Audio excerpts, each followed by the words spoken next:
James is having a sandwich, kale, romaine, shallots, cucumber, tomato, and green pepper.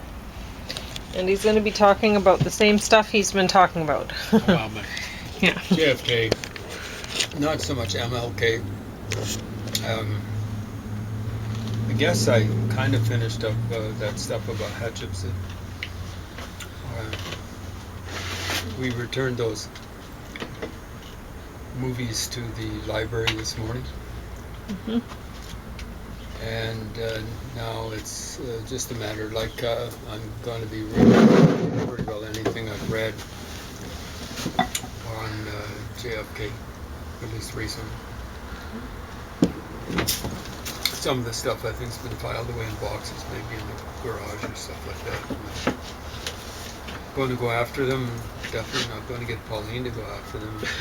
Not I think this her back day. is bothering her severely right now. So, pardon me, I've got a chewable light vitamin. And I kind of go for cheap bit. So I started taking it before Pauline suggested the idea of what we call a deck dinner.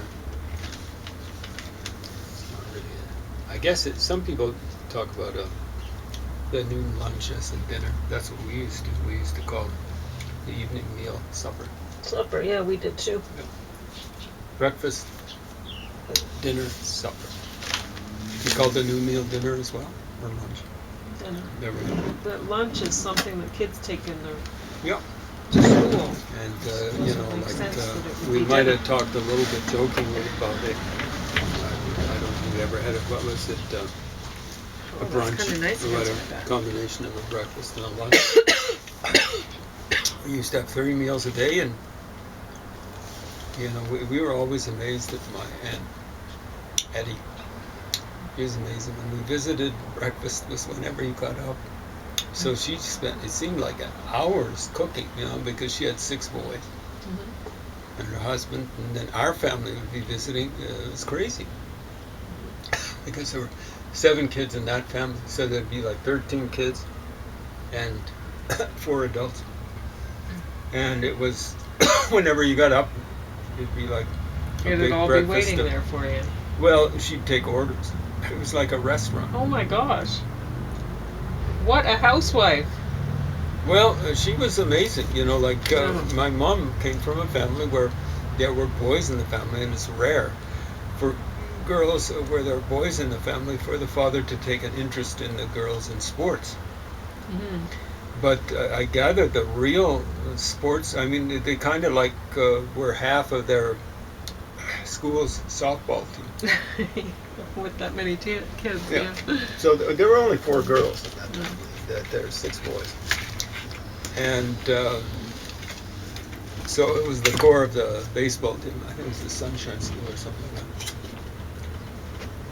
But they were all well trained, and my Aunt Eddie would have been a very bright. She was the oldest of the girls, and she was the catcher. And usually the brightest people on the team are the catchers. And she was very. She was not what you think of as a typical housewife. She was very. I wouldn't call her outspoken, but she was sure of herself, and she wouldn't pull any punches when she was talking about stuff. My mom was that way Straight somewhat. shooter. Yeah. Straight shooter. And my Uncle Bing, her husband, was he came across a happy-go-lucky kind of guy, full of jokes and all that sort of stuff. Wonderful guy. You know, if I was going to get someone to play Santa Claus, it'd be Uncle Bing. Mm-hmm. You know, like he's probably a better Santa than Santa himself. Uncle Bing. So his real name is Raymond. I don't know how he ended up with the moniker of Bing Crosby. Maybe there was some relationship. And yeah, I like that family. I like visiting out in the countryside. The boys played baseball like crazy. I must have picked it up from their mother. Anyway. What was going to talk about? JFK or something? You were. That was the big threat. Yeah, it's a big threat. So I was talking about The Ultimate Sacrifice, published in 2005. Their thesis is there were two conspiracies.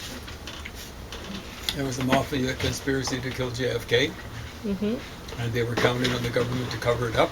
And then there's a conspiracy to cover it up, a separate conspiracy. Isn't it several conspiracy theories? Well, a double conspiracy. They get it wrong about the mafia. The mafia just killed people. They're not interested in having the government cover things up for them, for Pete's sake. They will bribe people and so on and so forth, but and what happened with JFK is that their cover up was they'd kill These witnesses. guys sure don't like the sun. They seem a little wealthy. Yeah, They every killed time the sun witnesses, hits them, they're- and of course they killed anyone who looked within their organization that looked as though they were going to not just roll, but if they were going to, if they were called to testify, like they weren't taking a chance, they just end up getting killed. There was one guy, they waited until he did a preliminary bit of testifying, but I mean the timing's ridiculous. You can see your purse is falling apart. Yeah, the beads. It used to have little beads all the Yeah. way along the bottom, and then there was Now they're less, all and now they're all gone. Yeah. Anyway, That's the blue jay in the background. so I'm not sure if this is a little CIA disinformation. I think they find it, there's one good thing to be said about JFK, the movie put out by Oliver Stone. It got a lot of stuff released. Not nearly the amount of stuff that should have been released. These guys in Ultimate Sacrifice claim there's 1 million documents, or at least there were in 2005. Yeah, but then, I mean, when they finally release things and everything's been redacted on it, it's kind of ridiculous. Well, I think it's supposed to be released without redaction. Oh, really? Okay. Well, the redaction is theoretically, I mean, these are just largely CIA files. Is to protect their sources, protect their spies and stuff like that. Jesus Christ. You don't have to protect corpses. People have been buried for decades. Sorry for me cussing there. So the follow-up conspiracy carried out by the government looks as though the people in Ultimate Sacrifice get it right, was spearheaded actually by the president's brother, Robert Kennedy. Why would he do that? Huh?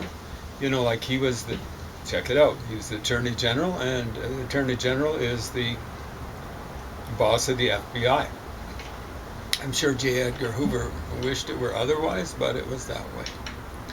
And so he was actually, the FBI was, the Warren Commission was appointed by LBJ. I don't know if Robert Kennedy had much to do with that. But the FBI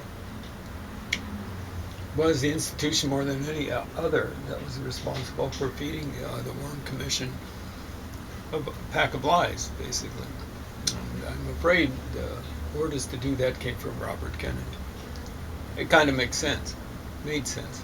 Makes sense now. Because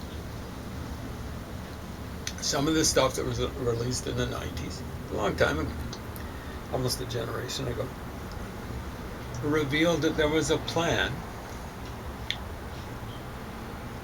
spearheaded by JFK, but he was maintaining an arm's distance, maintaining himself at an arm's distance from the plan to kill Castro and make it seem as though it were part of a coup. And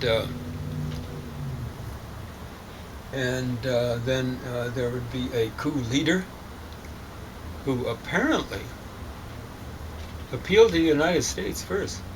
It's interesting.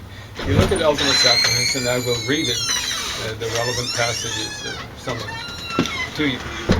They say we're making sure we follow guidelines, the legal guidelines, where we're not revealing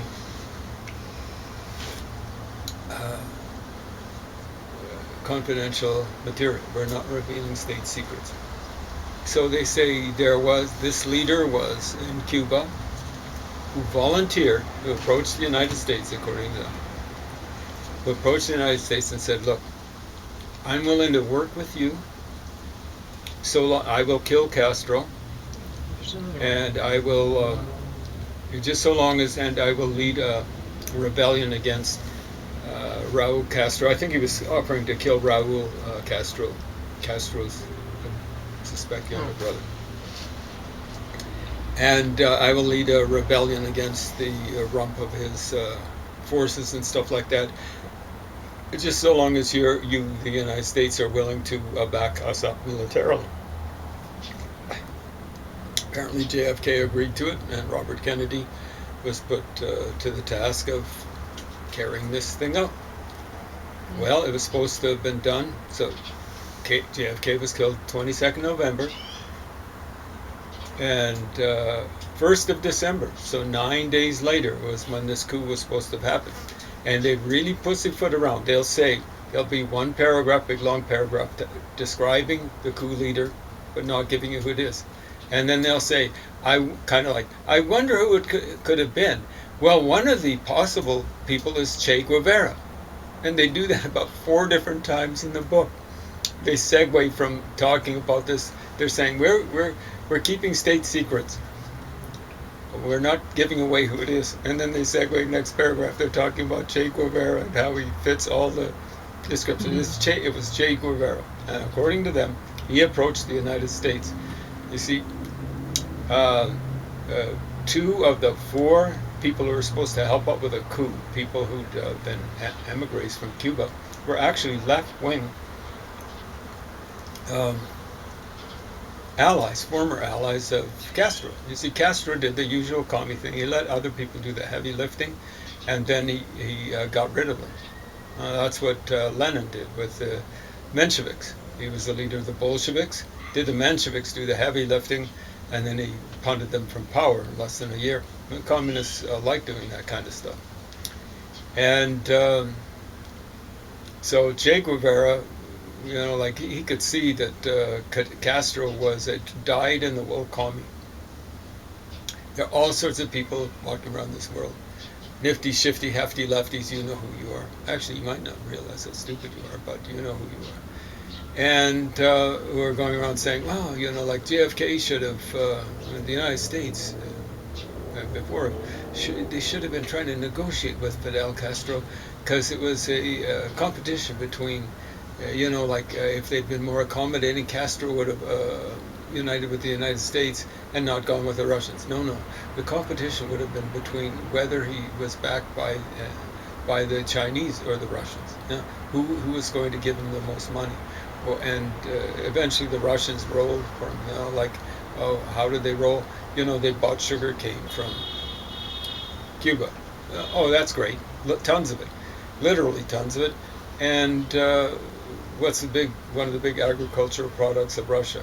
Sugar beets. They didn't need it at all. And so,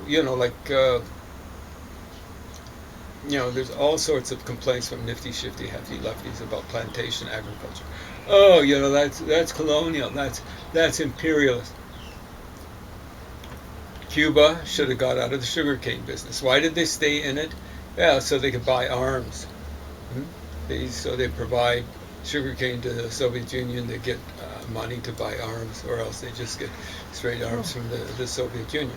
They were all about exporting the revolution to places like Angola, presumably Mozambique, places in the Caribbean, all this sort of stuff. They weren't interested in making socialism work. Even Stalin, kind of had this theory of making socialism work in one country. So, how much time? 10 minutes? Let's just go. Yeah, let's go.